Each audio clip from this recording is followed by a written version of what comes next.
and welcome. My name is Emily Prieto, and I'm the co-host of the Seeds of Dow podcast alongside my husband, Joshua Prieto.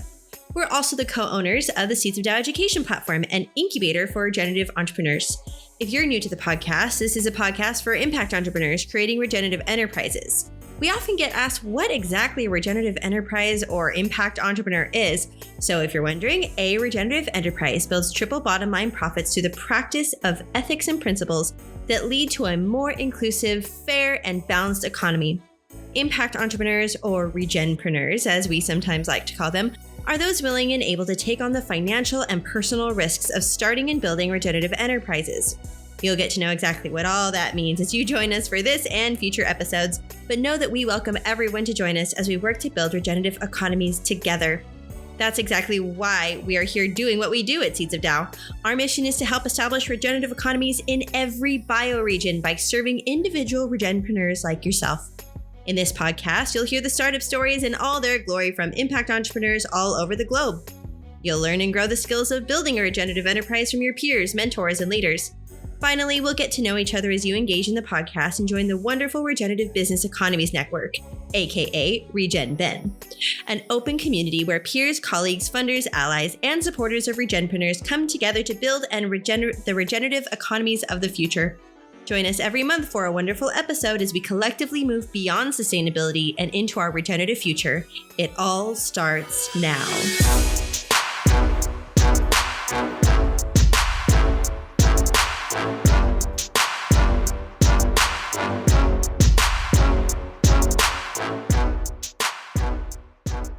Hello and welcome to the Seeds of Dow podcast. I have a wonderful family farm on the air with me today. We have the co-owners of the Alexandre Family Farm, Blake and Stephanie, on the air with us. How are you doing today?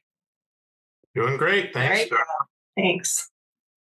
Well, it's good to have you. And like we do with most people that we have on the podcast, and we want to get to know them. Could you just share what got you up this morning? And then we'll kind of learn more about your business, but tell us a little bit more about a day in the life of the two of you. Yeah. So that question has been on my mind all morning. Just I think it's a responsibility that gets me up every day. And that responsibility kind of goes back multi-generations in our world where we've been milking cows on one of our farms for over 100 years. And so there's something inherent about being a dairy farmer and having to milk your cows twice a day, every 12 hours. And so we've literally been doing that on one farm for a long time. And so it's this responsibility that we've got to take care of our cows, which is ultimately taking care of our consumers. And I also would throw in taking care of our kids and the next generation and hopefully, building towards that next 100 years. I love what you said, like the responsibility of it. And I look at it as our passion. Our passion is our family, our faith, our farm, and that the dairy, the cows, and that is what definitely gets us up in the morning. I know most mornings I get up and the first thing I'm thinking about is that cup of coffee I'm going to make with our cream. And several mornings a week, I like to get into the Bible. But oftentimes I'm waking up worried about what was on my to-do list I didn't finish yesterday. But it's all driven by passion. Mm-hmm. Yeah, I have a similar, when I wake up, usually it's a little bit of meditation, a little bit of prayer, get into my scriptures. And so I resonate with that, kind of, you got to start your day off with a little bit of intentional thought. And then there's those things that bring us to life and get us going and get us up. And it's, I have to go milk the cows. I have to go feed them. I have to tend to them. Right. And so that I love thank you for sharing a little bit about your day and your morning. So what gets you, and you answered this a little bit too, what gets you excited to do this work? I know you've been doing it generationally forever. And sometimes that can almost lead to this feeling of, I'm doing the same thing I did every day, So what builds that excitement even after doing this for a very long time? Right. I just returned from a road trip, 14 hours down and back to a meeting in Sacramento yesterday. And I listened to a lot of podcasts about regenerative agriculture along the way. And I get really motivated by that. And I'm sitting there thinking, gosh, I wish I would have heard these 10 years ago or 20 years ago. But, I didn't. And here I am. They didn't exist back then. But, it's kind of neat to now have wisdom, which is a combination of experience and knowledge, and the appropriate kind of mingling of those two things. And so now when I listen to this podcast, or I listen to anything or anybody, it resonates more. I've got experience to connect it to, and I've got an understanding of how that fits into our world. And so that's extremely exciting, because we have a lot of land under our care and our management, and we have this incredible opportunity to take care of the biology in the soil in a very appropriate way that then returns, better grasses and better feed for our cattle, which then makes better food for our folks and our people and our consumers. And it's just really wonderful being a part of that big picture, and then hopefully helping to kind of be an example and spread the word is at the same time. When there's just that, you discover something new, you just want to learn more about it. So when we went to be organic dairy farmers, we started the process about 98 or 99. And how do you do this? How do you feed your calves? What do you do here? What do you do for this? And we went to a conference, Acres USA, and really the key that really resonated with us when the doctors were talking about doing a difference in people's lives by teaching them to go to the farm instead of the pharmacy. And Blake has always been an outstanding cowman, and he read the book, The Biological Farmer by Gary Zimmer, and really got passionate about soils and grasses and pastures and stuff, because we were grass grazing and had been for generations. And then myself, I'm a dairy farmer child as well, fourth generation. And I was involved in raising the calves and really just hook, line, and sinker became this nutrient-dense foodie mom, and worried about what we were feeding our 5 kids and understanding the problems with the chemicals that are out there and really wanting to make a difference. So it's always being on the cusp of learning more and what's better and what can we do better, and just multiplying that. And I see Blake as a wonderful teacher, helping people and friends and other farmers, and hopefully they're listening. Myself, I just love to be in the community teaching nutrition, and just feeling this passion that you want to share it because it's the right thing to do. Mm-hmm, mm-hmm. Yeah, that can be a very exciting and keep you wanting to grow and expand and understand new things in your business is when you really find those pieces that resonate with you. For some, it's being able to have better nutritional food for the family, and that can be a definite way to explore and build excitement. And sometimes it's just like I want to see the world be a little bit better. I want to see beautiful grasslands and things that don't require chemicals, right? So that's a great perspective, and definitely something that sounds exciting. And I'm also interested to know how it kind of came to be, and that's a part of what we like to share on this podcast of what got you involved in building I think you're considered the first regenerative dairy farm. Is that correct? Correct. In the States.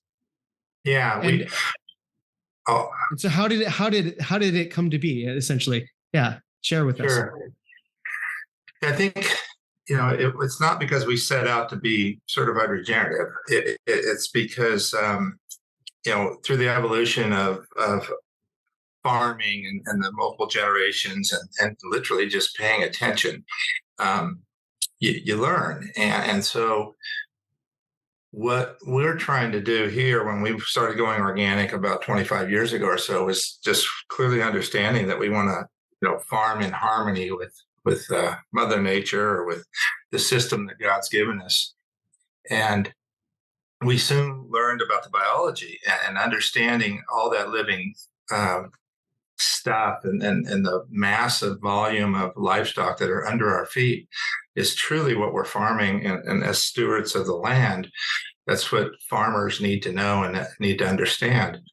And so once we learn that, you can't unlearn it. You've got to pay attention and you've got to honor that system. You've got to then do everything in your power to help those critters, survive and thrive and take care of you, take care of the roots and the plants. And so it just snowballs in a very positive way. Then you sprinkle good cattle on top of the soil in the form of cows as pasture, consumers, and those cows then become more important. And we've like Stephanie said, I have a real passion for genetics and cattle, and so I love paying attention to what we're doing and mating a male and a female together and looking at the offspring and noticing improvement. And so we have used genetics from all over the world to build our herd of cattle, which are complete crossbreds. They don't look like normal dairy herds in the United States. They're literally different colors and shapes and sizes and we're quite proud of that. And it makes a unique system in that they're excellent consumers of grass. They do well with or without grain. So we have two of our herds that are 100% grass fed with no grain at all in their life. And so it makes unique products that then I think taste extremely different, taste better than our consumers' milk.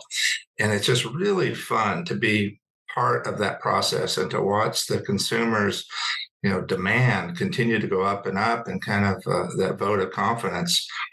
I told somebody yesterday that, I think God's been voting on our behalf as well, and blessing what we do in that we know that we're on the right track in terms of being stewards of our ecosystem here, and from wildlife to cattle to milk and chickens and eggs and kids. Mm-hmm. Yeah. Right after we bought our ranch, because we bought our dairy farm that was 2 hours north of his family's home farm, and we became friends with an agronomist who was driving through, and he taught us about soil organic matter. So this was before we were even organic. And so Blake started really paying attention to the soil organic matter and doing no harm, honoring that system God gave us. And that was neat that we had that early insight before, now you call it regenerative practices. And we were already grazing with our cattle and rotational grazing. And we had done work he helped me on my senior project in college 40 years ago on rotational grazing plans. And so we've kind of always been on this path, and it's just neat to see the road we've traveled to get where we are. We continue, and through that process, when we bought our ranch, actually 30 years ago, it was a time where environmentalists started getting a lot of attention, and tree huggers were in the area, and literally. And so, that's in the news locally and stuff. And we're like, wait, we have this ranch that's so beautiful. We can be the biggest environmentalists because we want to make it better than we found it. And so we started fencing off riparian areas, planting trees, and just doing these things. And as we did all that over time, build it, they will come. The bald eagles came, the Roosevelt elk came. We had an endangered species on our ranch, and it's a comeback story, and the frogs and the coho salmon through the streams. So, and you can then just say, and by the way, we're dairy farmers, and this is how we do it here, organically, regeneratively, and to make it better, and ultimately the best milk out there. Yeah, to answer, your specific question about regenerative and how did we become, the first U.S. certified regenerative farm in the United States, it was really more of an accident. It was because of our willingness. We asked our daughter, who's our middle child, 6-7 years ago, to kind of represent us in regards to a couple of groups that were forming a regenerative program, if you will, and they needed pilot farms around the United States and around the world. And so with one group, we were one of 12 farms around the world, and the other one, we were one of 22, I think. And those groups were the Savory Institute, Alan Savory's group, which is now morphed into the EOV, Ecological Outcome Verified, group, and then the other one is the Regenerative Organic Alliance, which gives out the Regenerative Organic Certificate. And so at one point in time, we were launching a national milk product in Whole Foods, and we asked both groups that, hey, we'd like to put a seal or something on this carton, and but we need it next month. And so they didn't really have it yet, and so they both developed it, and all of a sudden we were their very first certified farm. Yeah. So, and it's exciting, but it's something that was definitely built over time, right? It didn't necessarily happen overnight. It wasn't, we're going to become certified. It was, no, we're going to do the right practices, start from what we feel is right. And gradually you kind of, it was the best fit, right? Correct. I think of it like this, Joshua, that I believe that the world, the entire universe as we know it, was regenerative for thousands of years, right? And so we in the United States particularly got pretty arrogant 70, 80, 90 years ago, and we got onto this high yield production agriculture model where we're going to feed the world and pound our chest, and we're going to be better at it than anybody. And we are, and we're good, and we did that. And yet we did it at the sacrifice of paying attention to soil, and that led to the Dust Bowl and to other things. And then so eventually farmers are catching on that this isn't going to continue. And so 30 years ago, they started talking about no-till farming, and a little bit of adaptation to that, or a lot of adaptation. That's kind of what starts this regenerative path, if you will, back to ancient ways of farming where you're paying attention. And so we simply, as farmers, I can think back to 40 years ago when I'm in college, we just didn't know. We were getting taught the wrong thing. And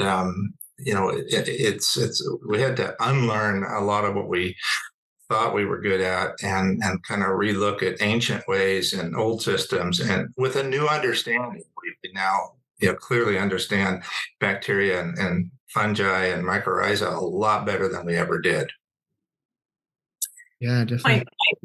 My favorite day is Sunday afternoon when Blake and I take a drive in the fields and or pasture, or sometimes even on any afternoon. And I just love when he talks about the indicator species, the weeds in the field, and what that means for that field, and why we're going to do a 3X treatment that he can tell you about in a few moments.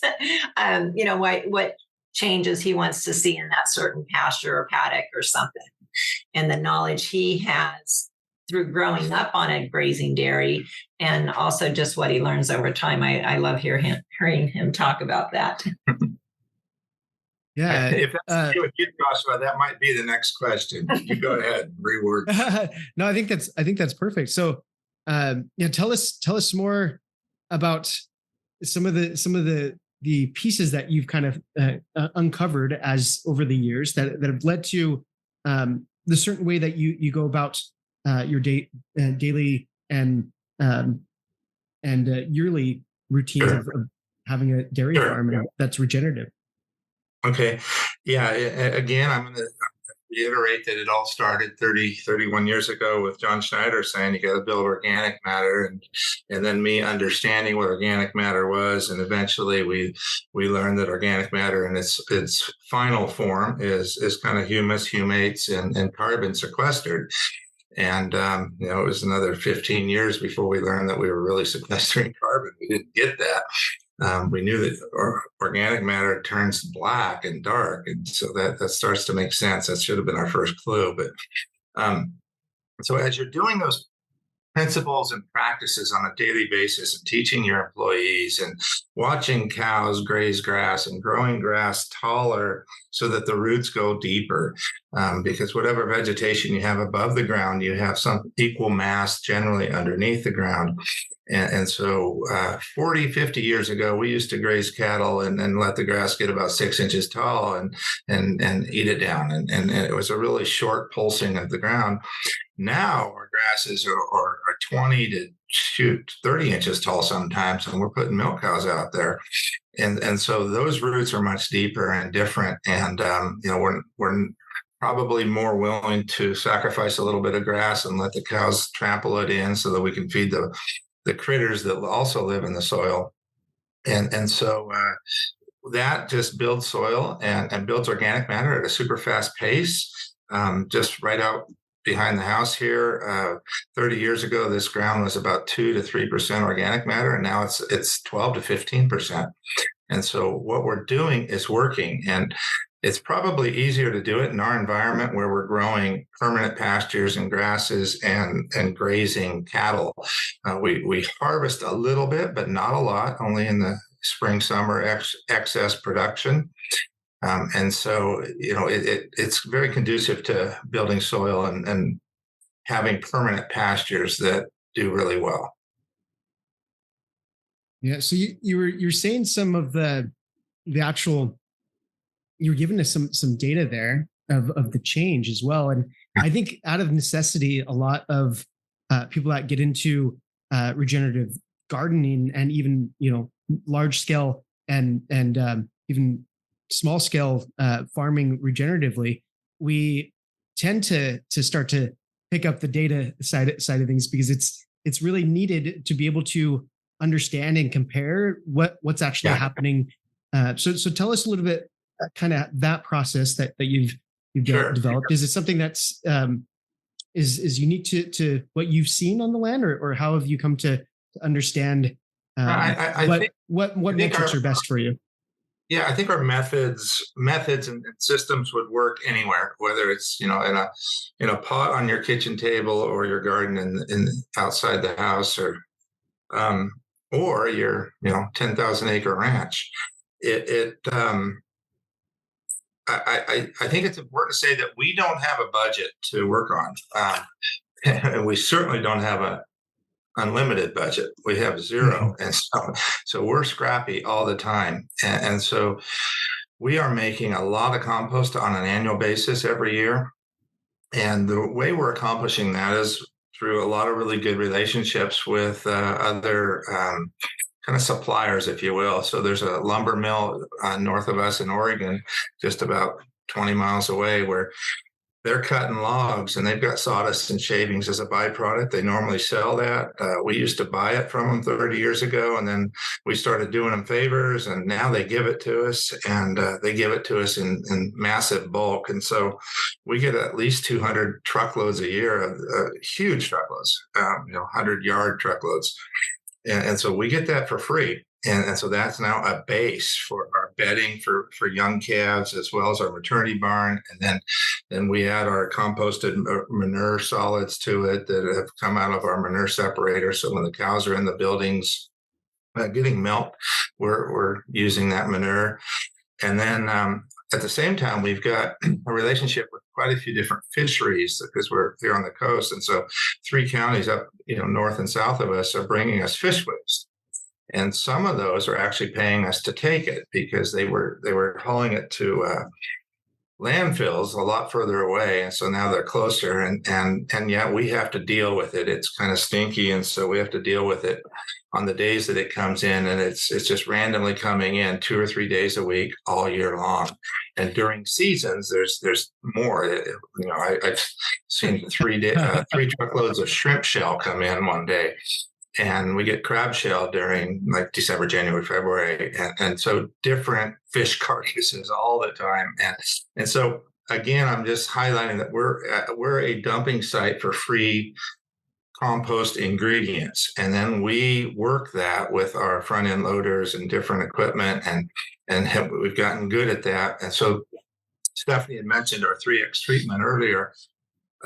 So nothing high tech, but we like to identify the worst 20% of our land. And I would always say that you do that by driving your Toyota pickup 30, 40 miles an hour around and seeing everything, so that you can then say that field's better than this one, that one, boom, boom, boom. Those are the ones that need help. Write that down. And so during the late summer and fall, then we start doing what we call a 3X treatment that we created with our buddy John Schneider. And that means that we're going to go in and kind of overgraze the field, get the grasses really short, and then airway and harrow, and sprinkle some new compost, and then broadcast seed out, some 10, 15, 20 pounds of seed. and it's really low tech. I mean, we seed our 9,000 acres with a 4-wheeler, and so we're doing an easy 1,000-1,500 acres a year with a 4-wheeler, and we're doing this 3X treatment. We call it a field facelift, and so we're just incorporating new grasses, new biology, and new soil amendment or nutrition into what we believe are our poorest fields. And those fields are in poor shape for multiple reasons. One is we might have overgrazed them on some super rainy days and tore up the ground, or they just got tired and they haven't seen a new fresh load of nutrients in a while. And so we periodically are doing that every 4 or 5 years to some fields, and sometimes we do a particular field 3 years in a row to really get it fixed. That's really cool. And the way that you've built the relationships to apply what is typically waste product, right, into your composting and renewing the grasslands and your land. And I enjoy always hearing different ways that people use what is usually typically considered waste. What would you kind of share for us in that realm of like building?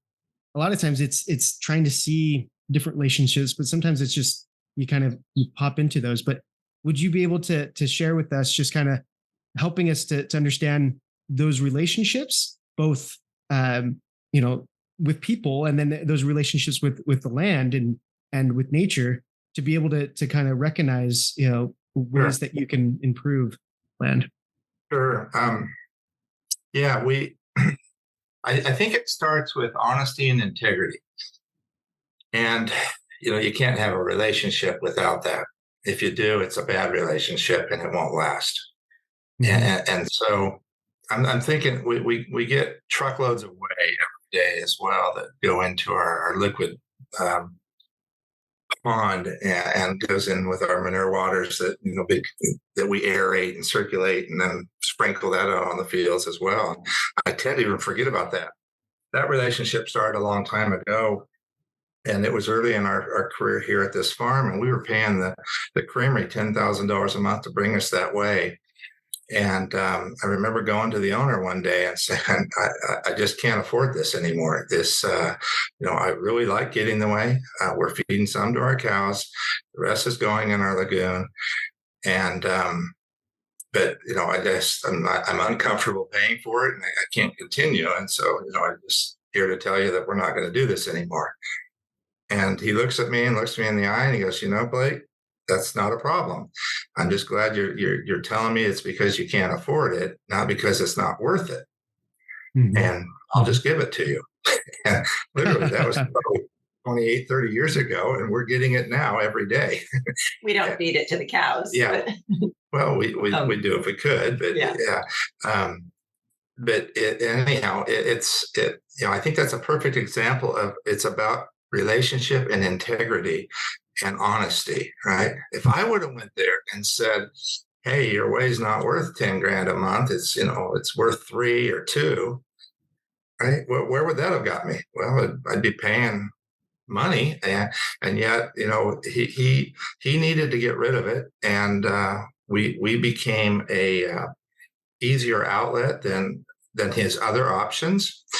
And so same thing happened with the fish waste, right? I kind of went through some of the math on that, but those truckloads are traveling 100 miles and instead of 200 miles to that landfill where they were, burying it. And how stupid is that? And so free nutrients. And I always tell anybody, go get free nutrients, whatever they are. We're now an organic farm, which means that we're kind of closed off to the old system of bringing in, nutrition and fertility.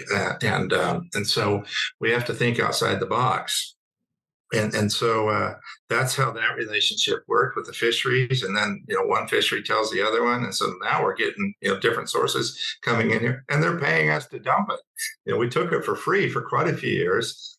And then we realized that it's kind of a burden on us because we don't know when it's coming. And it comes with about 500 seagulls that are following the truck. And we've got to get it buried immediately, or it runs off our neighbors and the seagulls start carrying it around and it smells. And so we've got to get it blended into the compost immediately. And so there's a big responsibility on our part to do that on a rainy day and, every day of the week randomly. So that's how that happened. The lumber mill up north needed to run their truck because they're in a different state. They're in Oregon and we're in California. And they had a special permit that needed their truck to come into California on Sundays every week. And so they asked us, can we dump at your dairy? I said, of course you can. We'll help you out. Yeah.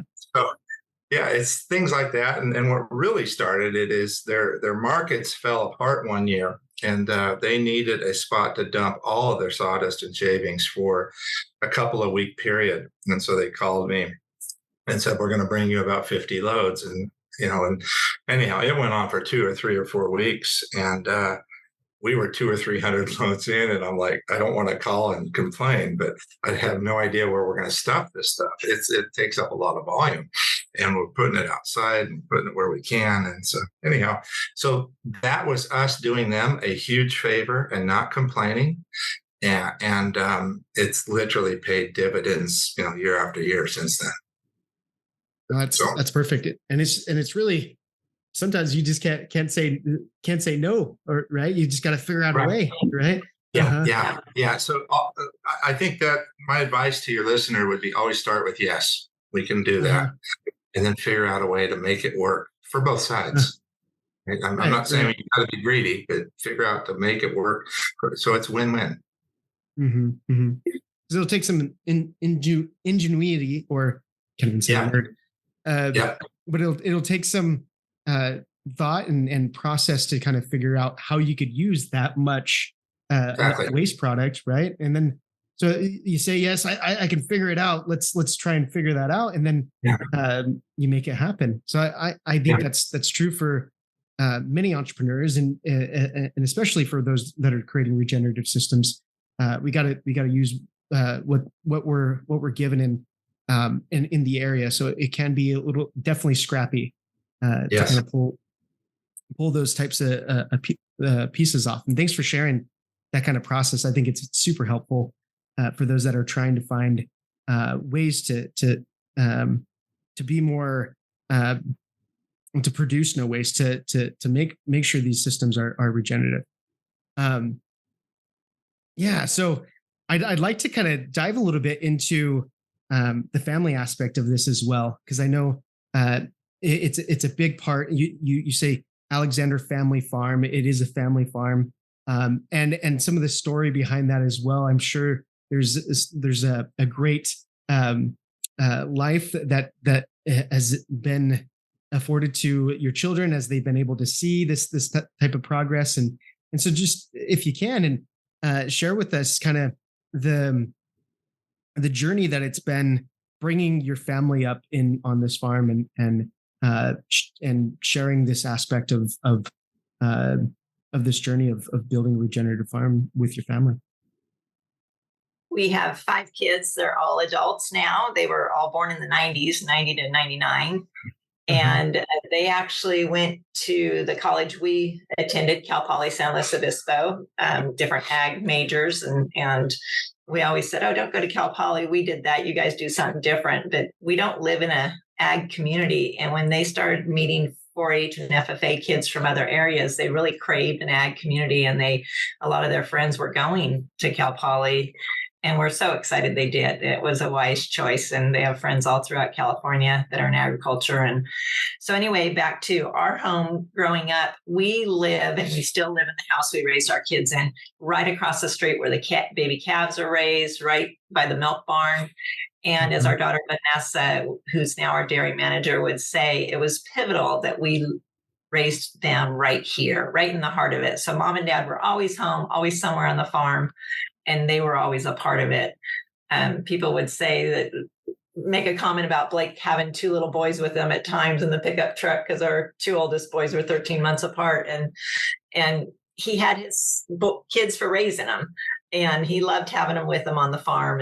And so it was great raising the kids on the farm. And consequently, 4 of them have come back and are really involved in our farm. Our oldest son, Joseph, does a lot of computer work, analytics and stuff. He actually lives in Blake's hometown and is manager of the dairy down there. That was Blake's great grandfather's, where we've shipped 100 years to the same Humboldt Creamery.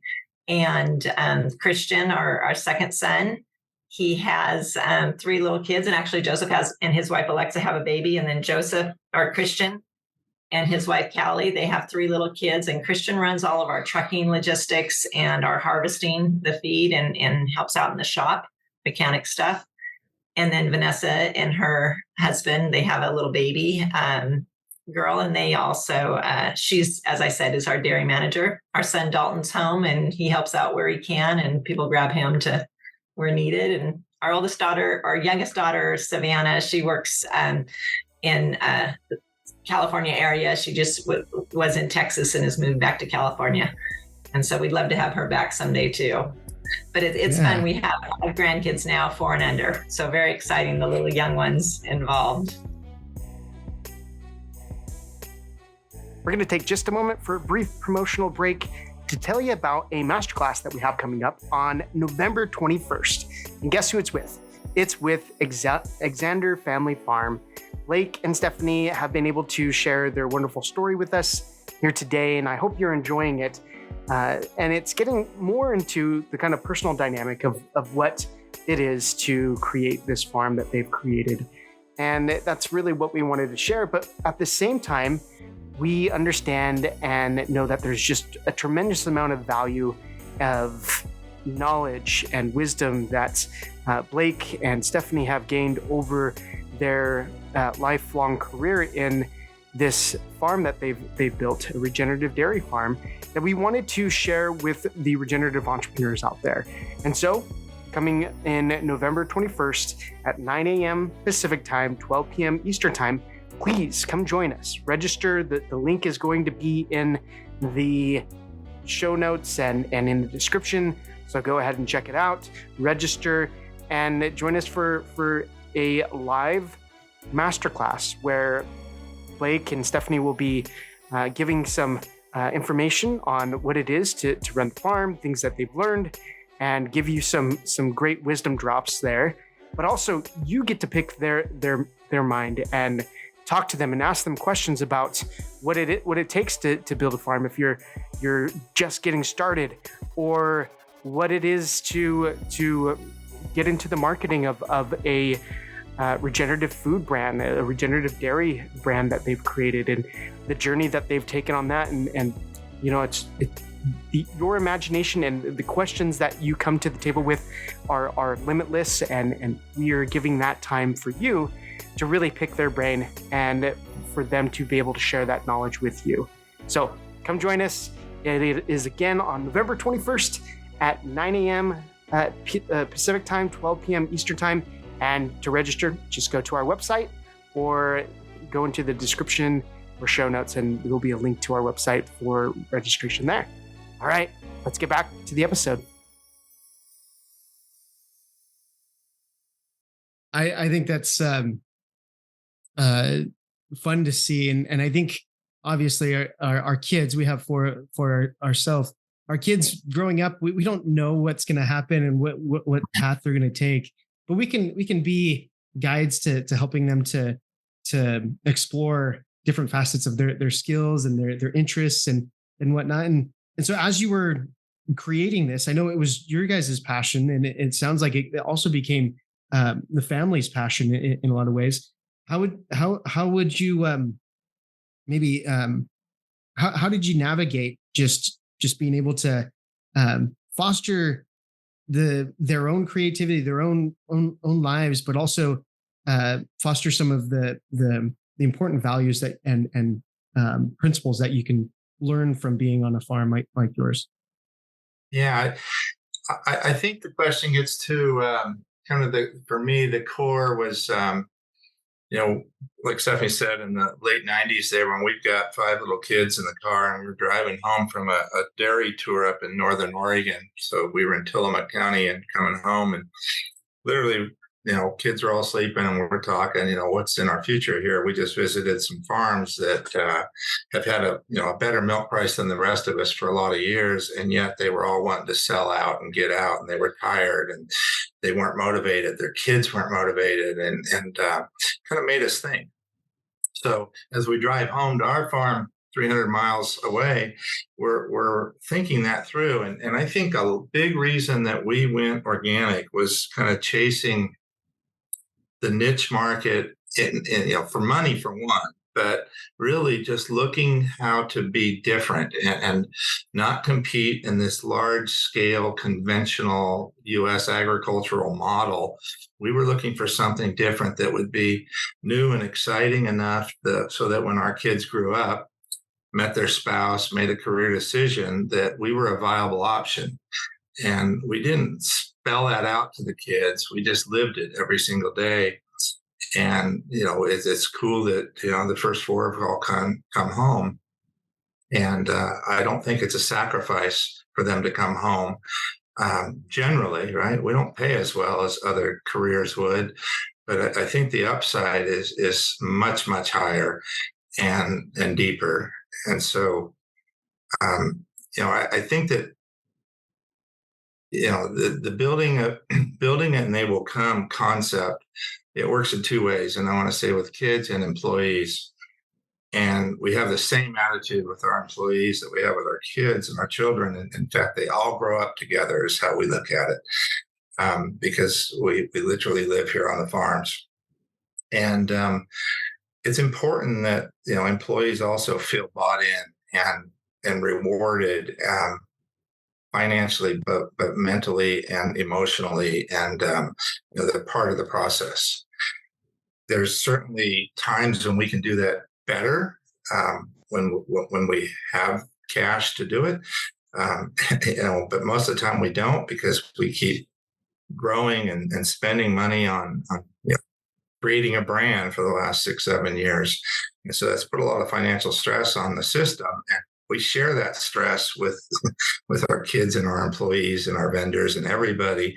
And we're all in this together. And I'm not saying that to recommend it as a game plan, but I think it also breeds this process where we are all in it together, and that we can then share and celebrate together as it succeeds. Mm-hmm, mm-hmm. Y'all have something in. It brings that. You have something in this game that you're building together, and this journey that you're taking together, and it gives you ways to we always in a lot of our works.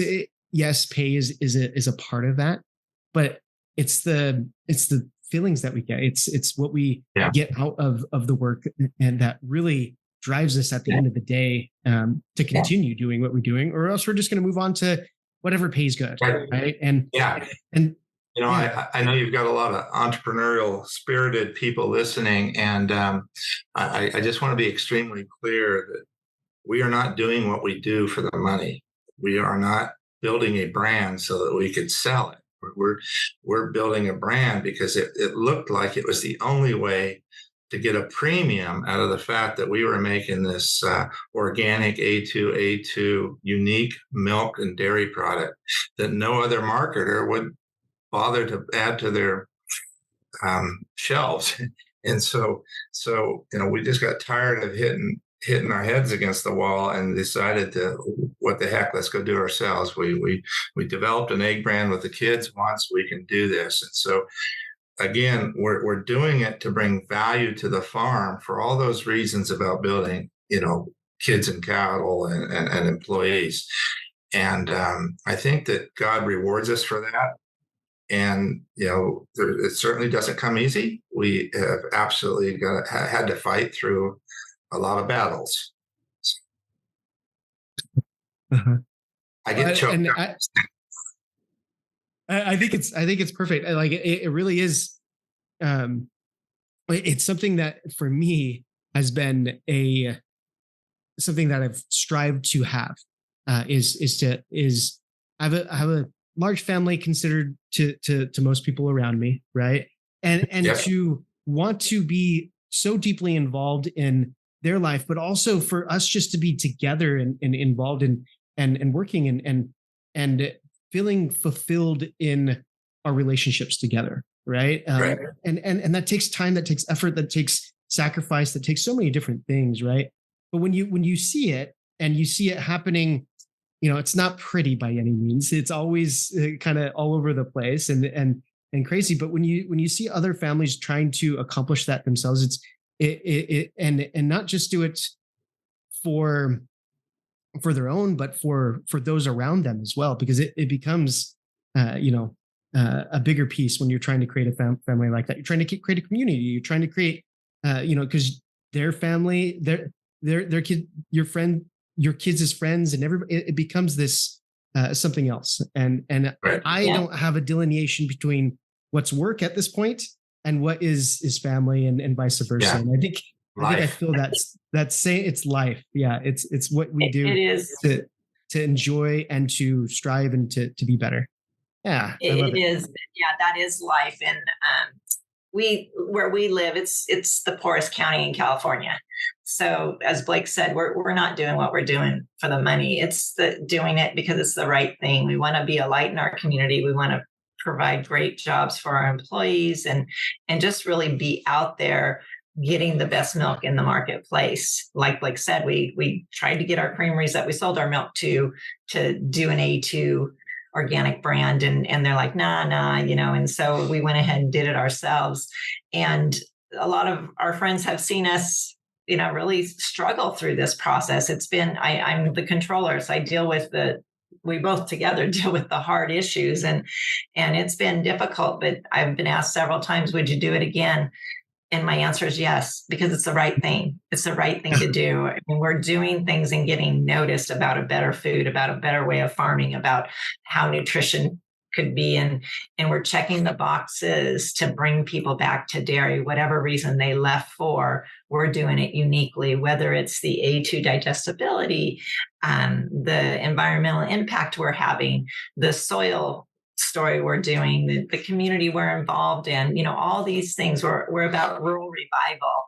And we love the way Will Harris from Whiteout Pasture talks about his world, rural revival. And that he's such a mentor for us in that direction. And that's what we want to be in our community. We still live in the little 1,800 square foot house we raised our kids in. That's our life. That's who we are. And that passion we got came with a purpose. That's wonderful. We're kind of coming to the end of our conversation today, but I do want to end it in a similar manner that the entrepreneur can that's listening to this your story and help them to kind of know what you would like for them to take away from the lessons that you've had and the journey that you've taken. So what would you hope the entrepreneur out there that's maybe starting a farm or just trying to do things in a more regenerative light in the world would take away from your story? Regenerating to me is improving, and we just need improvement in our honesty, integrity out in the marketplace and what really is happening. We are holding a lot of seals per se, the organic seal and regenerative and animal humane and all this. And that's because we want people to know who we are, and that helps define us. But I mean, my advice is truly go with your passion and do the right thing at every turn and go with honesty and transparency. And you'll get those wins. And sometimes you're knocked a little bit back, and we know all about that too, but we're still feeling the wins. Yeah, I would add that, that for those that have the opportunity to grow things and manage soil, regenerating soil is truly regenerating the world and the earth and the planet we live on, and sequestering carbon and making CO2 and ultimately making life better for everybody on the planet. And so, it's a big mission, and we all need to work towards that. In my world, we come across a lot of farmers that are still conventional farmers, but they're looking at principles of organic or regenerative, and I think they're willing to look now because fossil fuels are so expensive and fertilizers are crazy expensive, and so they need to lower their cost. We had a friend of one of our daughters that went to college with her. And this gal was here a few days ago with her family, and they grow blueberries. And I asked if they were organic, and they aren't quite. She said, we use a little bit of nitrogen and a little bit of something else. And just instinctively, I'm like, well, shame on you. You shouldn't use a little bit of nitrogen because you're probably putting on 20 pounds of nitrogen, and it's costing you 30 pounds of naturally occurring nitrogen that the biology would make for you happily. And so, if you were to stop that and have faith that, the system will kick into gear when you quit wounding it. And so I just bluntly told her, I've never met her before. And she looked at me with a frown and didn't talk to me for the next 20 minutes. But that's okay, because I spoke to the rest of her family. And, I'm delivering that message to whoever is listening out there who needs that encouragement to get over the edge. But there's John Kemp is one of the podcasts I listen to, Advancing Eco Agriculture, and he's just phenomenal. He's going to have a big impact on world farming, over the next 20, 30 years. He's a young guy now who's really picked up the ball in a new, cool and groovy direction from the folks that I learned from 30 years ago. And, he's helping a lot of conventional farmers kind of wean themselves off the stuff that they use and the chemical fertilizers, and with a lot of wonderfully good results. And that's what our planet needs. That's what everybody in their household needs. And so, I just encourage that. Do what you can to participate in, making healthy soil.